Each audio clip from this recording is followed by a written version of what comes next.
Bhavnagar Palitana ST ડેપોમાં મારામારીની ઘટનાના video થયા viral. 3 જેટલા શખ્સોએ એસટી બસના ડ્રાઈવરને બસ સ્ટેન્ડની અંદર જ માર માર્યો હોવાની ઘટના સામે આવી છે। સમગ્ર ઘટના ગઈકાલની હોવાનું જાણવા મળ્યું છે।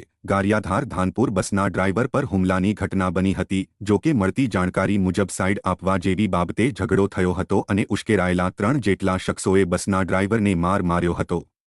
બાદમાં પાલિતાણા એસટી ડેપોના અન્ય કર્મચારીઓ બચાવવા આવતા મામલો થાળે પડ્યો હતો।